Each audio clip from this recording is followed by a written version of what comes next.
Assalamualaikum warahmatullahi wabarakatuh. Ketemu lagi dengan gue Imam. Apa kabar semuanya? Semoga kalian semuanya selalu sehat ya. Amin. Hari ini gue pengen sharing ke kalian semuanya tentang gimana cara gue riset sebelum gue membeli kamera ataupun lensa supaya nggak nyesel ya. Tapi sebelum itu, buat kalian yang baru nonton channel Sobat Sharing ini dan belum subscribe, yuk subscribe channel ini. Karena akan ada banyak video serupa tentang fotografi, videografi maupun update teknologi di channel Sobat Sharing ini, yang insya Allah akan gue update sebanyak 1 minggu sekali. Oke, kalau sudah subscribe, langsung saja kita menuju ke materinya.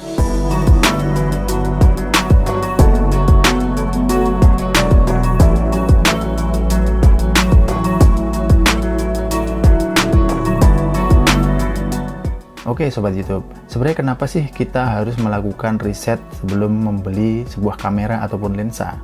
Karena yang pertama pasti ya karena harganya nggak murah ya. Terus yang kedua, ketika kita sudah masuk atau membeli sebuah brand kamera, itu untuk upgrade atau untuk pindah ke brand lain itu cukup berat ya, karena beda mounting lensa dan juga harga jualnya pasti turun ya. Nah, lalu apa sih yang harus diperhatikan atau diriset sebelum kita membeli kamera ataupun lensa? Nah, kita bahas bareng-bareng ya. Yang pertama, pahami kebutuhan kita itu apa gitu ya. Jadi sebenarnya orang beli kamera itu ada banyak banget alasannya ya. Yang pertama mungkin karena untuk foto produk gitu, bisa jadi ya untuk bikin video konten, ataupun bisa jadi dia untuk traveling, untuk foto-foto landscape, untuk foto-foto street gitu dan lain-lain ya. Setelah kalian memahami kebutuhan, lalu kalian bisa masuk ke yang kedua. Nah, yang kedua ini adalah tentukan budget kalian. Nah, buat anak sultan sih yang banyak duit, yang bisa beli kamera apa aja, mungkin hal ini bisa dilewati ya. Nah, untuk kaum mending seperti gue gini, ini adalah hal yang sangat penting ya untuk mapping harga ini, karena ketika kita beli kamera, otomatis kamera itu harus kita pakai, harus kita gunakan mungkin untuk sesuatu yang berguna. Bahkan kalau misalkan lebih bagus sih bisa menghasilkan uang lagi ya untuk membeli kamera yang lain atau melakukan upgrade gitu ya untuk lensa dan kawan-kawan. Karena memang beli kamera tuh nggak hanya beli body sama lensa kit aja. Biasanya kita terdorong untuk membeli lensa tambahan seperti lensa prime gitu ya dan lain-lain gitu ya. Bisa mic, bisa segala macam lah, banyak. Nah, jadi pastikan untuk budget ini sesuai dengan kebutuhan kita ya. Jangan sampai kalian beli barang asal beli barang harganya murah tapi ternyata tidak sesuai dengan kegunaan dan berujung jarang dipakai. Karena kamera kalau jarang dipakai itu harganya turun, dan juga nanti ketika pengen dijual lagi itu harganya sudah turun banget, dan yang pasti kalian akan rugi tentunya. Nah, kita masuk ke dalam tips yang ketiga. Tips yang ketiga ini adalah melihat hasil dari kamera atau lensa yang ingin kita beli. Nah, yang biasanya gue lakuin untuk melihat hasil dari kamera atau lensa yang gue pengen beli itu yang pertama di website ini, di pixelpaper.com. Nah, di pixelpaper.com ini biasa gue bisa melihat hasil-hasil dari fotoan orang lain ya, yang bisa kita lihat menggunakan lensa ataupun body yang kita inginkan. Nah, ini sebagai contoh gue ngelihat di sini pakai Sigma 1835 f1.8. Nah, ini hasil-hasil yang bisa dilihat dari lensa tersebut ya. Dan ini bisa kita lihat dengan berbagai macam ukuran ya, bisa square, bisa gede, bisa kecil ya, macam-macam ya. Dan ini bisa kita lihat ya detailnya di sini tuh. Jadi kalau kita pakai lensa ini, detail-detail yang yang kita dapatkan adalah seperti ini gitu. Nah, kita juga bisa melihat body nih, di sini ada body SLR dan juga body mirrorless kamera. Nah, kita bisa melihat macam-macam ya di sini ya, dari kamera maupun lensa. Lalu kita masuk ke website yang kedua. Nah, gimana kalau kita pengen mengcompare antara kamera A dengan kamera B gitu ya.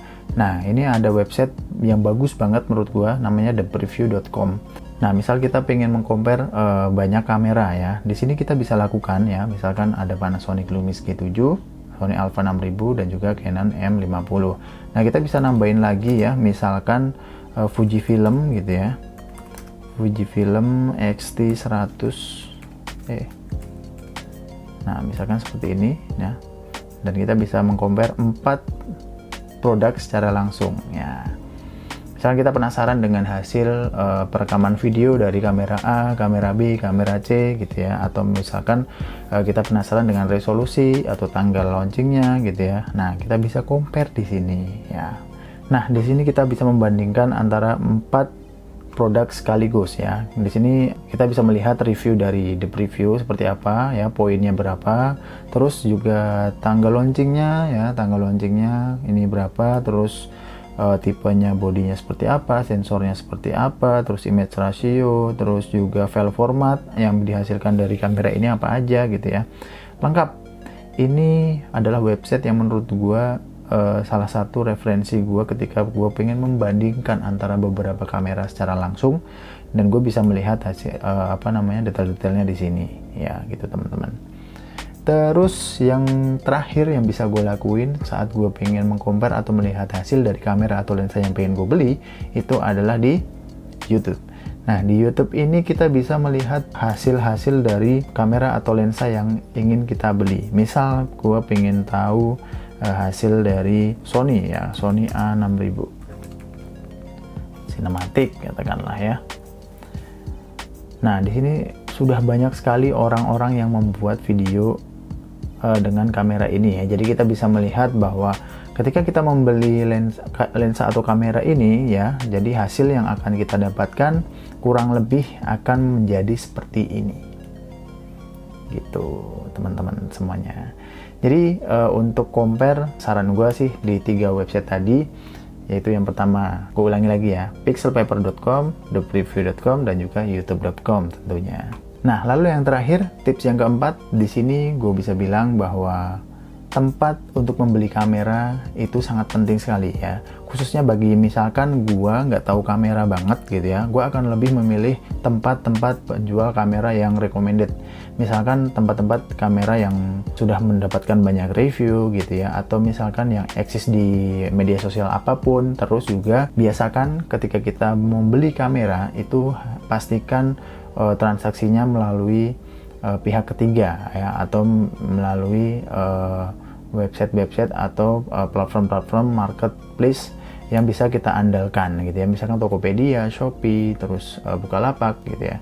Jangan sekali-kali kalian membeli kamera melalui Facebook dan juga kalian mentransfer duluan gitu ya sebelum kalian mendapatkan barangnya, karena itu sangat berbahaya, bisa ketipu gitu ya. Tapi juga ada beberapa penjual kamera yang dia sengaja nggak pakai marketplace ya, mungkin karena alasan pribadi yang lainnya ya, mungkin nggak kena admin dan lain-lain, yang terpercaya ya. Jadi kita bisa melihat review-review dari orang-orang saat membeli kamera di tempat dia gitu ya. Dan yang paling meyakinkan sih ya menurut gua sih beli baru ya, beli baru bisa ke Fokus Nusantara atau ke JPC Kemang atau ke DOS dan lain-lain ya. Itu adalah tempat-tempat yang verified untuk membeli kamera berbagai merek dan juga dengan garansi yang resmi tentunya. Oke, nah kurang lebih itu ya teman-teman untuk tips dan trik untuk kalian melakukan riset sebelum membeli kamera ya. Jangan sampai kalian membeli kamera tapi nantinya menyesal di belakangan ya. Oke, untuk sharing gua kali ini cukup sekian dulu. Buat kalian yang belum subscribe channel gua, yuk subscribe dulu karena gue akan mengupload video-video serupa tentang fotografi dan videografi maupun update teknologi sebanyak 1 kali dalam seminggu. Dan gak usah panjang lebar lagi, gue pamit undur diri, tetap sehat, tetap semangat, selamat menjalankan ibadah puasa, dan wassalamualaikum warahmatullahi wabarakatuh. See ya.